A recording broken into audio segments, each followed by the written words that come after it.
جو 1948 میں آدھا کر دیا گیا تھا. ویسٹرن یروشلم یہ یہودیوں کے پاس، ایسٹرن یروشلم مسلمانوں کے پاس، اور مشرقی یروشلم ہی میں مسجد اقصیٰ ہے اور قبۃ الصخرہ ہے، وہ مسلمانوں کی تحویل میں تھے. اردن کا قبضہ مسلمانوں کی تحویل، لیکن اب 67 میں پورا یروشلم ان کے قبضے میں آ گیا. پھر بہرحال مصر نے ایک کوشش کی بدلہ لینے کی 73 کی جنگ میں، اور اس میں کوئی شک نہیں بڑی شجاعت کا مظاہرہ کیا. رمضان وار آف 1973، بارلیو لائن کراس کر لی، جسے وہ سمجھتے تھے کہ کوئی طاقت دنیا کی ہمارے اس دفاعی جو ہے لائن اس کو کراس کر نہیں سکتی. لیکن پھر جب امریکہ اپنی پوری طاقت لے کر میدان میں آ گیا ہے تو ظاہر بات ہے کہ مصر کی حیثیت امریکہ کے مقابلے میں تو کچھ نہیں تھی. یہ ہے میں نے جو مختصر سی تاریخ آپ کے سامنے رکھ دی ہے. اب جو اصل مسئلہ ہے سمجھیے، سین کیا ہے، منظر کیا ہے. یہ پہلو وہ ہیں بہت سے کہ جو شاید بہت سے حضرات کی نگاہوں میں نہ ہوں، باقی تو یہ تاریخ کے واقعات ہیں، اکثر لوگوں کے علم میں ہوں گے. یہودیوں میں بھی ایک بڑی شدید اندرونی کشاکش ہے. جیسے ہم مسلمانوں میں کچھ مسلمان وہ ہیں جو نماز روزے کی پابندی کرتے ہیں، دین سے انہیں تعلق ہے. کچھ وہ ہیں جو نہ نماز نہ روزہ نہ کچھ، نام تو ان کے ہیں، محمد حسین ہیں، غلام علی ہیں تو صحیح، سیکولر ذہن ہے، مادی پرستی ہے، کچھ نہیں ہے کہ نہیں. ایسا ہی ان کے ہاں بھی ہے. اصل یہودی جو ہے، عملی یہودی، اس کی شکل آپ نے اگر کبھی دیکھی ہو، اس کے سر کے اوپر اونچا ہیٹ ہوتا ہے کالا، ان کی زلفیں لمبی لمبی ہوتی ہیں، خاص طور پر یہ جو ہے کلپٹی کے بال، یہ قلمے جو ہیں یہ تو لا کے چھلے بنا کر بڑا خوبصورت سا جو ہے وہ ہار بناتے ہیں.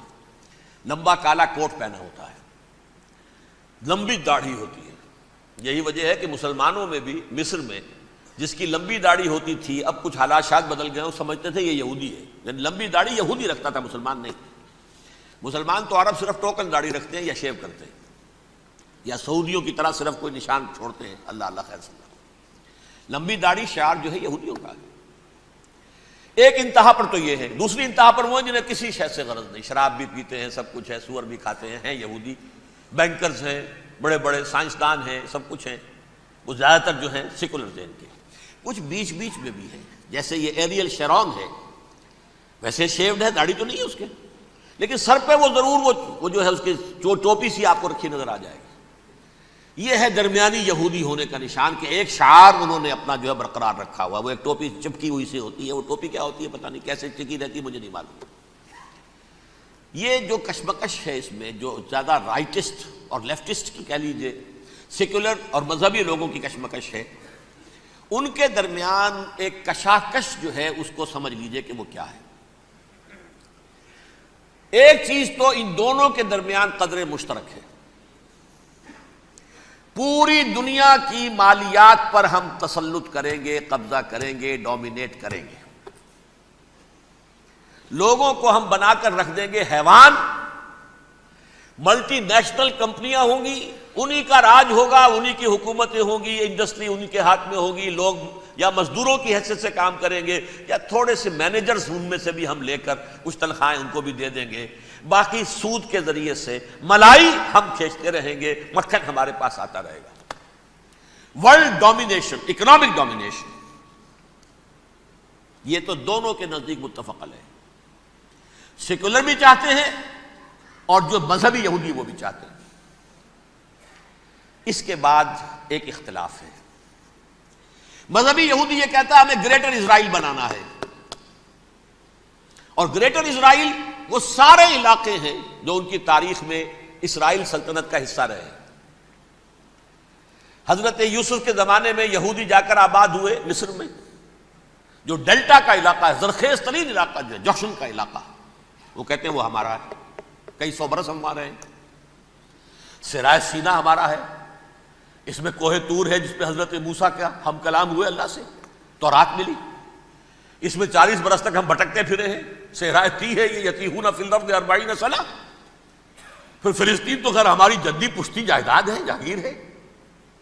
پھر یہ عرب جو ہے یہ بھی مدینے تک ہمارا ہے، مدینے سمیت. ہمارے قبیلے وہاں تھے جہاں سے نکالا مسلمانوں نے. پورا عراق ہمارا ہے، پورا شام ہمارا ہے. اور ترکی کا بھی ایک علاقہ ہے ابتدائی مشرقی جنوبی وہ بھی ہمارا ہے. یہ ہے گریٹر اسرائیل کا نقشہ, یہ ہم نے بنانا ہے. جبکہ جو سیکولر ذہن کے لوگ کہتے ہیں کیا کرو گے اس کو بنا کے, اس میں جو عرب ہیں وہ تم سے لڑتے رہیں گے, تم انہیں مارو گے وہ تمہیں ماریں گے, اگر تم 10 مارو گے تو ایک تو وہ بھی ماریں گے نا تمہارا. ٹھیک ہے, فائدہ کیا ہے؟ اس کی بجائے ہم یہ کرتے ہیں کہ عرب اور اسرائیل مل کر, کزنز ہیں نا آپس میں, آپ کو معلوم ہے بل کلنٹن نے یہ الفاظ کہے تھے جب اسحاق ریبن سے معانقہ کرایا تھا شاہ حسین مرحوم کا, تو کیا کہا؟ You are cousins.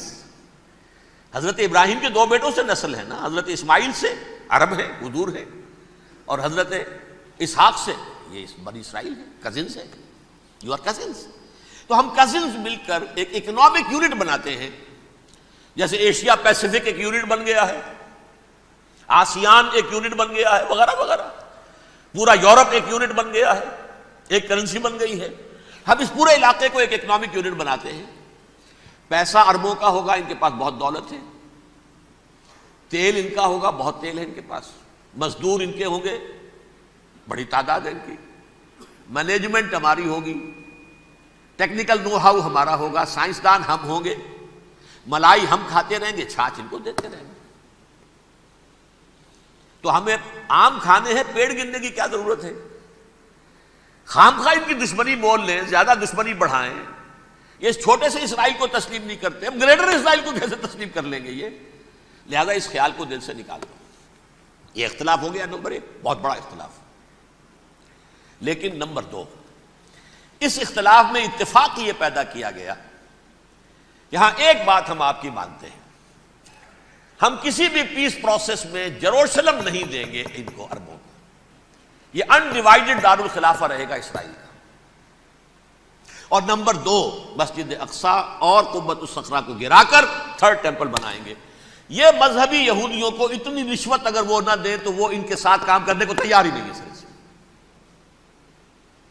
یہ پورا پس منظر سمجھ لیجئے, اصل میں بٹوین دی لائنز سمجھے بغیر یہ خبریں جو آپ پڑھتے ہیں. ادھر امریکہ کا معاملہ کیا ہے؟ ایک طرف وہ پشت پناہ ہے, حمایتی ہے, پروٹیکٹر ہے, محافظ ہے اسرائیل کا. اسرائیل امریکہ ہی کی آؤٹ پوسٹ سمجھ لیجئے, اسی کی ایک ریاست سمجھ لیجئے. لیکن اس کے ساتھ ہی وہ اپنی جو دنیاوی عالمی مصلحتیں ہیں, اتنی بڑی قوم عرب کی جو ہے اسے بھی دشمن تو نہیں بنانا چاہتا. ان میں بھی ماڈریٹس کو چاہتا ہے کہ رہیں ماڈریٹس, یہ جو ہماری جیب میں ہے, حسنی مبارک ہو, شاہ فہد ہو, جو ہماری جیب میں ہے. ورنہ یہ کہ وہاں پر اگر زیادہ ریڈیکل لوگ آ گئے تو ہمارا ویسے ہی بیڑا غرق ہوگا. لہذا وہ جبر کرتے رہے ان پر کہ صلح کرو کوئی نہ کوئی. یہ صلح کے لیے دباؤ امریکہ کا ہے, اسرائیل نہیں چاہتا صلح, دباؤ ہے امریکہ کا. اب میں آپ کو یاد دلاتا ہوں, خلیج کی جنگ ختم ہوئی, بش, یہ باپ اس کا جو اب ہے بش, اس کا بڑا بش جو سینئر, اس کی پاپولیرٹی ریشو جو ہے 89% تھی اس وقت امریکہ کے اندر. اس نے اتنی بڑی جنگ فتح کی تھی اور چند امریکی مرے صرف. لیکن اس نے ایک موقف اختیار کیا یہود کے خلاف. $10 بلین منظور ہو چکے تھے, اسرائیل کو دیے جانے تھے نئے سیٹلمنٹس بنانے کے لیے اسرائیل میں. انہوں نے کہا یہ رقم میں ایشو نہیں کروں گا جب تک پیس پروسیس شروع نہیں کرتے. یہ دباؤ تھا جس کے آگے گھٹنے ٹیکنے پڑے $10 بلین کے لیے. لیکن اس کا بدلہ یہ چکایا کہ الیکشن میں ہرا دیا اسے. حالانکہ وہ ہیرو, فاتح, خلیج کی جنگ کا فاتح, 89% ریٹنگ, الیکشن میں 0. دباؤ تھا. اسی طرح بل کلنٹن کا دباؤ رہا, کسی طرح صلح کرو, کسی طرح صلح کرو, کسی طرح صلح کرو. اور اس معاملے میں میں یہ تسلیم کرتا ہوں, اس معاملے میں اس نے واقعتاً ایڑی چوٹی کا دور لگایا ہے. اور یہ بھی تسلیم کرتا ہوں کہ اس کے دباؤ میں آ کر ایہود باراک جہاں تک چلا گیا تھا, اب کوئی نہیں جا سکتا. وہ آفر نہیں مل سکتی اب دوبارہ فلسطینیوں کو.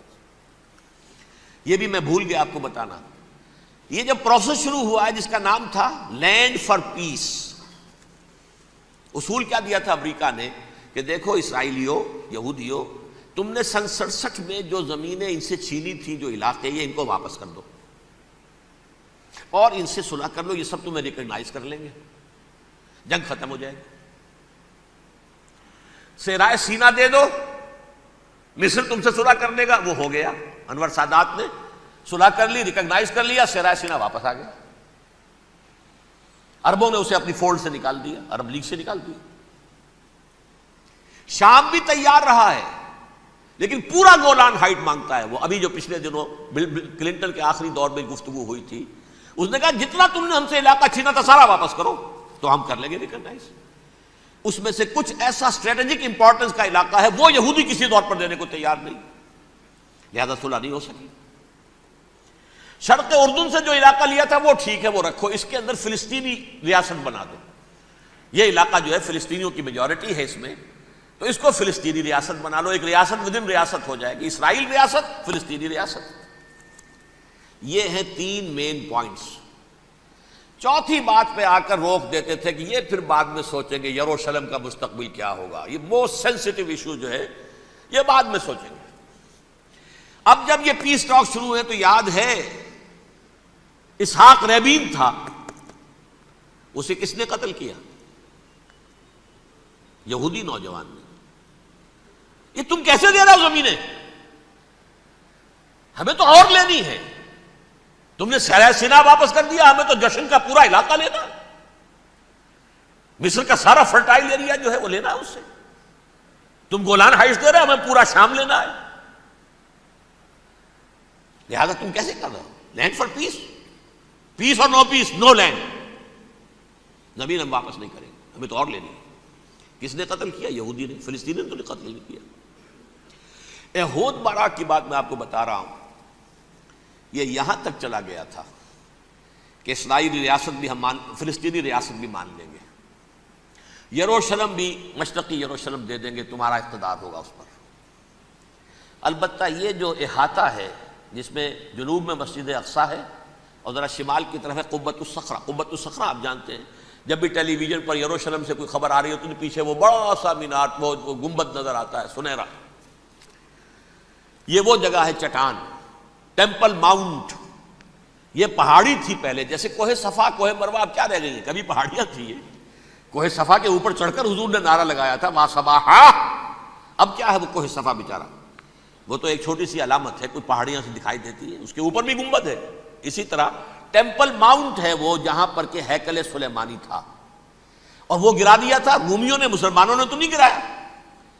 لیکن پھر حضور کو معراج وہاں سے ہوا تو عبد الملک بن مروان نے وہاں پر یہ بہت بڑا گنبد بنا دیا، یہ قبۃ الصخرہ ہے۔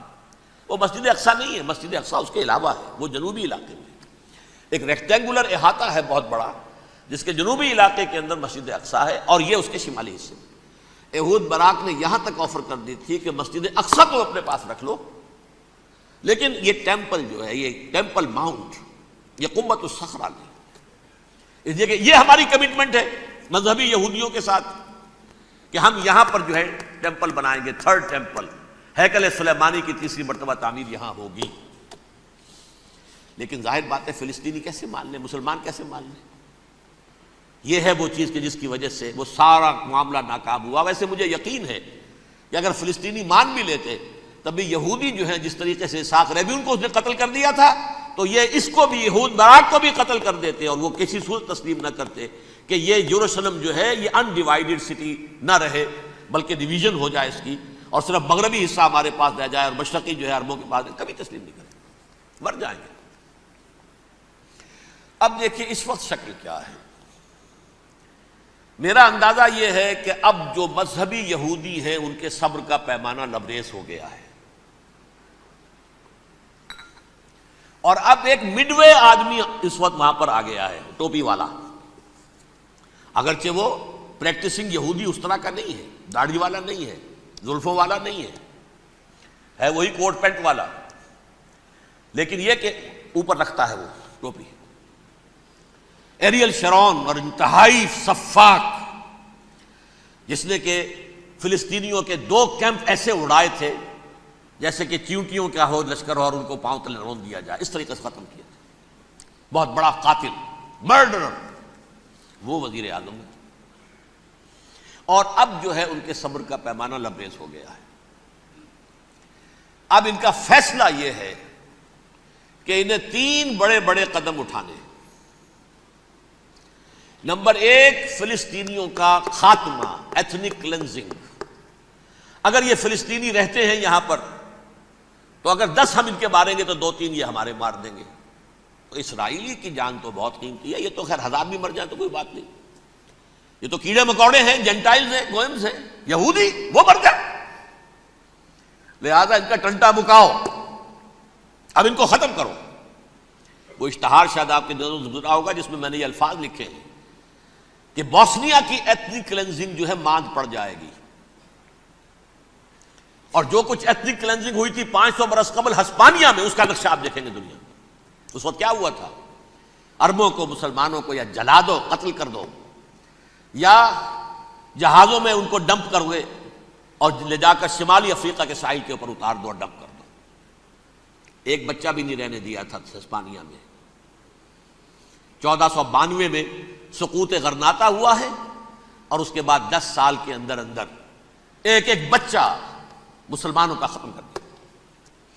یہ ہے فیصلہ ان کا۔ اب بہت بڑا قدم وہ اٹھانے پر مجبور ہے۔ کب تک آپ رہیں گے؟ ہمارے لوگ مارتے ہیں، 16 نوجوان ہمارے مار دیے، لیکن آج گھر تھا اس میں ایک چلا گیا فلسطینی، بم اپنے جسم سے باندھ کر وہاں اڑا دیا، خود بھی اڑ گیا، 16 ان کے نوجوان اڑ گئے۔ لہذا یہ چیز ان کے لیے ناقابل برداشت ہے، ان کے صبر کا پیمانہ اب لبریز ہو رہا ہے۔ نمبر 2، انہیں بہرحال اب یہ کرنا ہے کہ مسجد اقصیٰ کو گرائیں، قبۃ الصخرہ کو گرائیں اور ٹیمپل بنائیں۔ یہ انتفاضہ جو اب شروع ہوا 1 سال پہلے سے، یہ شیرون نے دورہ کیا تھا، مسجد اقصیٰ میں گیا تھا، اور اس نے 3rd ٹیمپل کی تعمیر کے لیے ایک پتھر جو ہے بنیاد کا پتھر رکھنے کا ارادہ ظاہر کیا تھا، جس پر فلسطینی نوجوان اٹھے، وہ اینٹیں لے کر، روڑے لے کر، اور اس وقت سے یہ سلسلہ چل رہا ہے۔ کتنے مارے جا چکے ہیں فلسطینی، لیکن کچھ نہ کچھ یہودی بھی مرے، اسرائیلی بھی مرے، اور جیسا کہ میں نے عرض کیا اب ان کے صبر کا پیمانہ لبریز ہو گیا۔ انف از انف، اب ہم اس معاملے کو ایک دفعہ جو ہے فائنلی ختم کر دیں اور اب بنائیں گے۔ لہذا اب جو ہے کئی ٹن وزن کے وہ جو پتھر تیار ہو کر آگے رکھ دیے گئے ہیں کہ یہاں یہ بنیاد پڑنی ہے، اس کے اندر یہ پتھر لگیں گے۔ بلکہ ایک لطیفہ بھی مجھے یاد آیا ہے، یہ کوئی 30 سال پرانی بات ہے۔ اس قبۃ الصخرہ کی مرمت ہوئی تھی، تو اس کے اوپر جو یہ سونے کی پتری چڑھی ہوئی ہے، یہ شاہ حسین اردن والے جو ہے، ظاہر بات ہے تھا بھی انہی کے تسلط میں، یہ انہی کی تولیت میں تھا، سن 67 سے پہلے، اس زمانے کی بات میں کر رہا ہوں۔ تو انہوں نے پتہ نہیں 30 من تھا یا 30 ٹن تھا سونا جو ڈونیٹ کیا تھا اس کے اوپر یہ پتری چڑھانے کے لیے، جو بہت بڑا گنبد نظر آتا ہے پورے کے پورے ماحول کے اوپر چھایا ہوا۔ اس وقت یہودی اخباروں نے لکھا تھا بہت اچھا ہے، یہ سونا ہمارے کام آئے گا جب ہم اپنا ہیکل تعمیر کریں گے۔ کہاں جائے گا سونا؟ سونا یہی رہے گا نا، جب ہم گرائیں گے ہمیں وہ سونا مل جائے گا۔ اب وہ اس پر آ گئے ہیں، مزید دیر نہیں کر سکتے۔ تو آپ نوٹ کیجئے، number 1، ethnic cleansing of Palestinians in Israel. Number 2, demolition of the Aqsa mosque and the Qubbat al-Sakhra.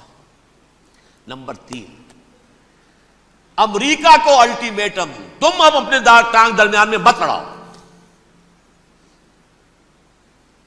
اور اس کے لیے دھمکی، اگر تم نے ہمارے معاملے میں رکاوٹ ڈالی تمہاری اینٹ سے اینٹ بجا دیں گے۔ نیتن یاہو نے یہ کہا تھا میں واشنگٹن میں آگ لگا دوں گا۔ یہ انہوں نے امریکہ میں عظیم ترین دہشت گردی کر کے امریکہ کی ایڈمنسٹریشن کو، انتظامیہ کو یہ دھمکی دے دی ہے کہ باز آ جاؤ۔ چنانچہ میں یہ بات کہہ کے پرسوں جمعے میں اپنی مسجد سے، مسجد دارالسلام سے نکلا، شام کو، اسی شام کو میں نے ایریل شیرون کی تقریر سن لی T V per. It is not acceptable. Don't appease the Arabs at our expense. We are not going to become Czechoslovakia. We have to depend on ourselves only and rely on ourselves only. کیا مطلب ہے اس کا؟ کس کو سنا رہا ہے؟ امریکہ بہادر ہم تمہارے محتاج نہیں ہیں، ہم تمہارے ٹکڑے اڑا دیں گے، تیسرے کر دیں گے تمہارے، تم بیچ میں آؤ تو صحیح اب، اور دیکھ لو ایک نشانی ہم تمہیں دکھا دیتے ہیں۔ مجھے 100% یقین ہے یہ پورا ہسٹوریکل پروسیس، اور جس جگہ یہ پہنچ گیا ہے، جس کریٹیکل پوائنٹ تک یہ پہنچ چکا ہے، یہ جو بھی حملہ ہوا ہے ورلڈ ٹریڈ سینٹر پر اور پینٹاگون پر، یہ اسرائیل کا کام ہے، اسرائیل سے کم تر کسی ادارے کے لیے ممکن ہی نہیں، اس لیے کہ اسرائیل کے ایجنٹ امریکہ کے پورے نظام کے اندر جو ہے گھسے ہوئے موجود ہیں، ہر جگہ موجود ہیں۔ جیسے سرطان کا پھوڑا ہوتا ہے پورے جسم میں، وہ اپنی جڑیں جما لیتا ہے، ایسا ہے پوری ایڈمنسٹریشن، پوری اکانومی، تمام ذرائع ابلاغ، پرنٹڈ میٹر ہو یا یہ کہ الیکٹرانک میڈیا، سب ان کے قبضے میں، ڈیفنس کا سارا معاملہ ان کے قبضے میں ہے۔ کوئی اور طاقت یہ کر ہی نہیں سکتی۔ امریکہ، اس کے سیکیورٹی کے معاملات تہ در تہ، دائرہ اندر دائرہ، اس دائرے تک 100 میل تک کوئی جہاز آ جائے گا اگر کہیں جو کہ ان آئیڈینٹیفائی ہو تو یہ ہو جائے گا، کوئی اس سے آگے آگے تو یہ ہو جائے گا، اس سے آگے، اور وہ آ رہا ہے، چلا آ رہا ہے، پینٹاگون پر آ گیا ہے، اور 1 گھنٹے بعد آیا ہے۔ پہلی سٹرائک جو ہوئی ہے ورلڈ ٹریڈ سینٹر، اس کے 1 گھنٹے کے بعد پینٹاگون پر آ گیا۔ پینٹاگون وہ تو یوں سمجھیے ان کی مملکت کا حساس ترین دفاع کا مرکز، اور اس کا 1/3 حصہ جلا کے راکھ کر دیا انہوں نے۔ یہ دھمکی دی ہے، لیکن اس سے ان کے پیش نظر مقاصد کیا تھے؟ 3۔ اس دہشت گردی کے 3 مقاصد۔ فوراً اس کا رخ موڑ دینا اسامہ اور اس کی القاعدہ کی طرف۔ امریکہ غصے میں لال بھبوکا ہو کر فوراً اقدام کرے، اور ایک طرف تو اسامہ اور ان کے ساتھ طالبان کا ٹنٹا مکا دے، اور دوسری طرف چونکہ پاکستان الائی ہے اور پاکستان کے عوام جو ہیں وہ طالبان کے ہمدرد ہیں، وہ اگر اٹھے تو ان کا بھی بیڑا غرق ہے۔ ایک تیر سے 2 شکار تو ادھر ہو جائیں، جو مستقبل میں انہیں خطرہ ہے۔ 1967 کی جنگ کے بعد جبکہ انہوں نے فتح کا جشن منایا تھا یہودیوں نے، تو انہوں نے پیرس میں جو ایک جشن منایا ہے، وہاں بن گوریون کی تقریر یہ تھی، ہمیں کسی عرب ملک سے کوئی خطرہ نہیں، کوئی اندیشہ نہیں، ہمیں اندیشہ اگر ہے تو صرف پاکستان سے۔ یہ ہے وہ بات جو میں نے کہی تھی، نکتہ کیا ہے، یہ سائملٹینیسلی کیوں وجود میں آئے ہیں یہ 2 ملک۔ مشیت ایس ڈی میں پاکستان کا رول یہ ہے، حدیث میں آتا ہے ما انزل اللہ من دائن الا انزل لہ دوان، اللہ نے کوئی بیماری ایسی نہیں اتاری اس کا کہ توڑ اور دوا پیدا نہ کی ہو۔ اسرائیل کا توڑ پہلے پیدا کیا، جیسے بچے کی ولادت بعد میں ہوتی ہے، ماں کی چھاتیوں میں دودھ پہلے پیدا ہو جاتا ہے، یہ اللہ کی فطرت ہے، اللہ کا طریقہ ہے۔ خطرہ انہیں ہے تو ہم سے ہے، اگر کوئی خطر مجھ کو تو اس امت سے ہے، اس کی خاکستر میں ہے اب تک شرار آرزو۔ یہاں کے عوام، حکومت تو ٹھیک ہے ہماری جیب میں آ گئی، عوام کے اندر ہے، یہ بھڑک سکتی ہے چنگاری۔ یہی وجہ ہے بار بار ان کا کہ ہم زیادہ دباؤ نہیں ڈالنا چاہتے پاکستان پر، ہمارا بہت بڑا الائی ہے، ہم بہت پیسے بھی دے دیں گے، یہ بھی کر دیں گے، وہ بھی کر دیں گے، لیکن ہم زیادہ دباؤ نہیں ڈالنا چاہتے، ڈی اسٹیبلائز نہ ہو جائے، یہاں کے عوام کہیں کھڑے نہ ہو جائے۔ لہذا حملہ یہاں سے نہیں، وہ ازبکستان سے کرانے کی باتیں ہو رہی ہیں۔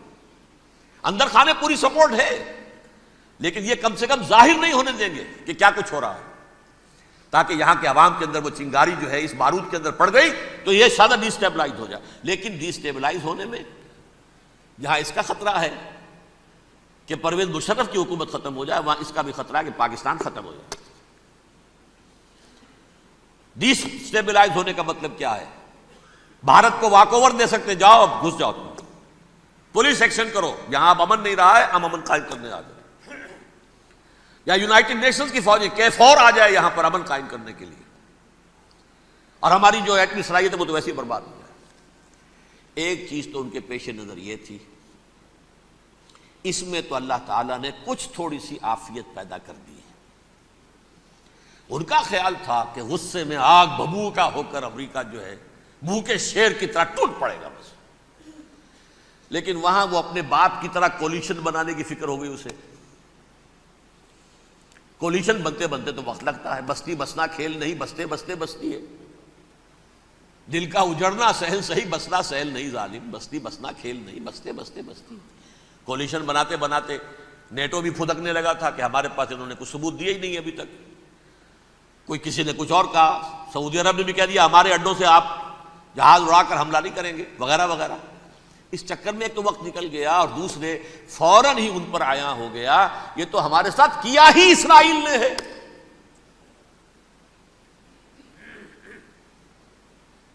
لیکن یہ بات لیک نہیں کرنا چاہتے۔ میں نے خود سنا اور بھی بہت لوگوں سے کہا کہ یہ باقاعدہ اسٹیٹ ڈپارٹمنٹ کی طرف سے ٹی وی پر، سی این این پر، بی بی سی پر یہ اعلان آیا کہ یہ جو انویسٹیگیشنز ہو رہی ہیں اس حادثے کی تحقیقات کی، اس کی معلومات لیک کیوں ہو رہی ہیں؟ لیک نہیں ہونی چاہیے۔ کیوں؟ اسامہ کے خلاف اگر کوئی ثبوت ہے، لیک ہو جائے 1000 مرتبہ، کسی کو کوئی نقصان ہے؟ یہ کون سا تھا، کون سا لیکیج ہے جسے روکنا مقصود ہے؟ وہ تو ہمارا متمنا ہے، ہمارا بیٹا ہے، وہ کر رہا ہے۔ اس گھر کو آگ لگ گئی گھر کے چراغ سے، but they have given a message to the United States of America,